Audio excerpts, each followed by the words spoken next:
Você já teve um acidente muito feio na vida que quase te fez passar dessa para uma melhor? Mesmo que você não tenha vivido nada muito extremo, as pessoas que correram risco real e voltaram à vida para contar o que aconteceu têm um destino tão comum quanto o seu que está aí assistindo a esse vídeo. Qualquer coisa pode acontecer com qualquer pessoa a qualquer minuto. Afinal, para morrer, basta estar vivo, né, gente? Mas será que você seria capaz de sobreviver a um congelamento, um acidente de avião ou, quem sabe, a um atropelamento de trem? Veja aqui agora no canal Fatos Desconhecidos como foi que essas 4 pessoas sobreviveram incrivelmente ao impossível. Eu sou o Guilherme Marques e seja muito bem-vindo aqui ao nosso canal. Número 1, abaixo de zero. Ana tinha 29 anos quando o acidente que a matou aconteceu. Ela estava com mais 2 colegas esquiando por uma encosta muito íngreme nas montanhas Kollen, na Noruega, quando perdeu o controle dos esquis e caiu ribanceira abaixo até um pequeno curso de água congelado, no meio das árvores. Ela bateu tão forte na superfície congelada que o gelo se partiu e Ana afundou com a cabeça e o tronco. Os colegas que estavam esquiando com ela tentaram puxar pelas pernas, mas a camada de gelo era tão espessa que toda a força parecia insuficiente. Quando caiu, Ana entrou em completo desespero, mas viu logo que não adiantava se debater. Isso só iria fazê-la afundar ainda mais e mais no gelo, e percebeu a tempo de encontrar uma bolsa de ar, torcendo e trazendo tudo o que podia para sobreviver. Imagina a situação, Ana estava de cabeça para baixo no gelo, sem conseguir respirar direito, e ficou desse jeito durante 40 minutos inteiros, até não aguentar mais e desmaiar. Para completar, a equipe de resgate só chegou 80 minutos depois. Ela só chegou à sala de operações do hospital 2 horas e meia depois do acidente.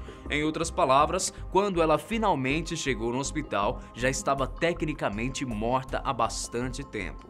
O coração não batia mais, ela não respirava, suas pupilas estavam totalmente dilatadas e a temperatura corporal indicava 13,7 graus Celsius. Para você que esqueceu, a temperatura ideal dos humanos é de 36,5 graus Celsius.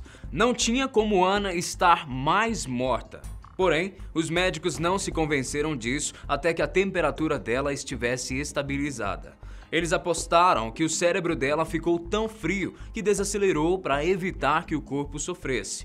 O que se sabe é que, sob condições normais de temperatura, o cérebro suporta apenas 20 minutos sem oxigênio, sem causar qualquer dano irreversível. Por isso, é lógico que quando ficamos mais frios, nosso metabolismo também desacelera, fazendo o cérebro funcionar com menos oxigênio que o habitual. Na opinião dos médicos, a massagem cardíaca contínua que Ana recebeu desde que foi resgatada foi essencial para manter o cérebro funcionando no limite. Com isso, eles começaram o tratamento dela usando um ventilador respiratório e derramaram o seu sangue pouco a pouco, aquecendo fora do corpo dela antes de voltar a circular. O coração dela só voltou a bombear sangue sozinho quase um dia depois do acidente. Demoraram 12 dias para ela voltar à consciência e 1 ano para conseguir se mexer e andar de novo.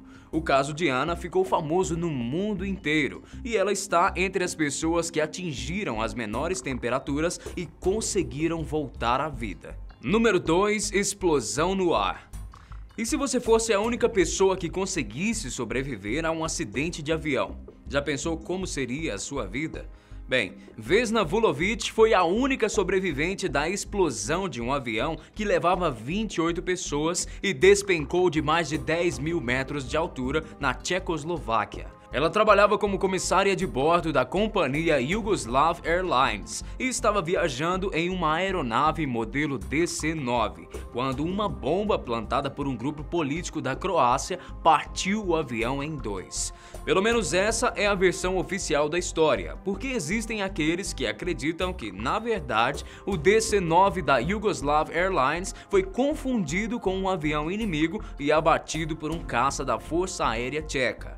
As caixas pretas nunca foram encontradas e nada nunca foi provado. Mas independente disso, é fato que Vesna ficou presa na parte de trás do avião por um carrinho de comida, que acabou caindo no meio da floresta nas montanhas. Um lenhador de uma aldeia próxima do local da queda ouviu seus gritos e chamou o resgate. Vesna disse que não se lembra de muitas coisas, mas depois de ser resgatada, ficou em coma por 10 dias com fraturas graves na cabeça, pelvis, costelas, coluna e pernas. Ela chegou a ficar um tempo numa cadeira de rodas sem conseguir andar, mas aos poucos conseguiu recuperar os movimentos e voltar a ter uma vida normal. Parece que ter uma segunda chance para viver fez de Vesna mais destemida, porque mesmo depois desse episódio, ela continuou viajando de avião com a mesma companhia, inclusive trabalhando para eles. O acidente aconteceu mesmo em 1972 e Vesna viveu até os 66 anos. Em 2016, ela foi encontrada morta em casa de causas não divulgadas. Número 3. Para-raio humano. A gente já ouviu falar que todos os gatos têm 7 vidas, né? Mas humanos que estiveram 7 vezes cara a cara com a morte, só existe um. Roy Sullivan. Ele entrou para o livro dos recordes como o maior sobrevivente de relâmpagos de toda a história, depois de ser atingido 7 vezes por raios. É sério, gente, parece coisa de filme, mas a história é real mesmo. O primeiro acidente aconteceu enquanto ele trabalhava como guarda do Parque Nacional de Shenandoah, no estado norte-americano da Virgínia, na década de 40.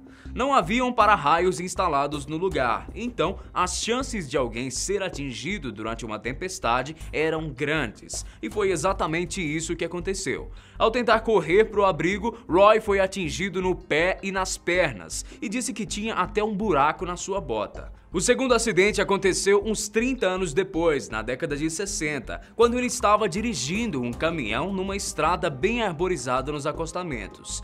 Um raio atingiu as árvores e ricocheteou no caminhão de Roy, que perdeu a consciência e quase caiu com tudo num penhasco. Por acaso do destino, ele saiu apenas com as sobrancelhas e os cílios queimados. Nem na tranquilidade do seu lar Roy estava seguro, já que o terceiro acidente aconteceu enquanto ele estava cuidando do jardim. Um raio caiu num gerador de energia próximo da casa dele e atingiu o ombro do cara. Não dá para descartar que quanto mais raios atingiam Roy, mais chances ele tinha de sofrer o mesmo acidente. É como se ele tivesse virado um condutor de energia natural. Gente, sério, porque só isso poderia explicar o quarto acidente de Roy. Roy contou que estava chovendo muito fraco, tanto que nem dava para ouvir trovões, mas mesmo assim teve um estalo tão alto que ele ficou desorientado e com um zumbido no ouvido. Depois percebeu que alguma coisa estava quente demais. Nada mais era do que o seu cabelo pegando fogo. Dá pra acreditar nisso? Se a gente não soubesse que ele foi atingido 7 vezes, eu apostaria que tinha morrido logo na quarta vez. O quinto acidente é uma repetição do terceiro, porque ele também estava dirigindo um caminhão numa tempestade. Não é como se Roy esperasse o acidente acontecer, porque em todas as vezes ele foi atingido antes de chegar num lugar seguro. O sexto e o sétimo acidente aconteceram quando Roy estava fazendo atividades comuns ao ar livre, como pescar e caminhar por trilha. Irônica e tragicamente, ele suicidou-se na década de 80 com 71 anos. Por curiosidade, as chances de uma pessoa ser atingida por um raio assim é de 1 entre 280 milhões. Agora imagina 7 vezes. Número 4. Sob os trilhos. Depois de ouvir essa história, você vai ter o mesmo pensamento que nós tivemos. Truman Duncan só está vivo por um milagre. Quantas pessoas você conhece que já sobreviveram ao ser atropelado por um trem? Exatamente, né? Nenhuma. Era para esse homem estar morto, mas por alguma razão ele ainda está vivo e foi o próprio que se salvou. O acidente aconteceu em 2006, quando Truman tinha apenas 38 anos e trabalhava nas ferrovias de Cleburne, no estado norte-americano do Texas. Ele escorregou e caiu nos trilhos bem na hora que um trem estava indo para o cais de reparo. Até tentou correr, mas foi puxado para baixo do trem e arrastado por mais de 20 metros. O corpo de Truman estava partido em dois, quase que completamente, entre as rodas do trem e os trilhos, e a sua perna só estava ligada ao restante por causa de uma única fibra muscular totalmente exposta. Ele conta que a dor era tão extrema que era como se ele não estivesse lá, mas ainda assim percebeu que conseguia mexer os braços para alcançar o celular. No meio de todo aquele caos, Truman foi capaz de se manter consciente a ponto de discar para a emergência.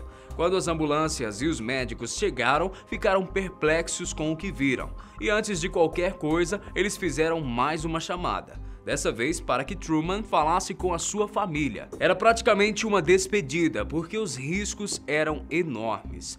Ele conta que assim que terminou de falar com a sua família, começou a lutar com tudo o que tinha para sobreviver. Parece humanamente impossível que alguém cortado ao meio possa sobreviver. Mas Truman foi contra todas as probabilidades. Ele foi resgatado 1 hora depois do acidente, depois de perder metade do volume de seu sangue, e passou por 23 cirurgias em 2 meses. Haja psicológico para aguentar tanta coisa, mas hoje ele parece levar uma vida tão normal quanto qualquer outra pessoa.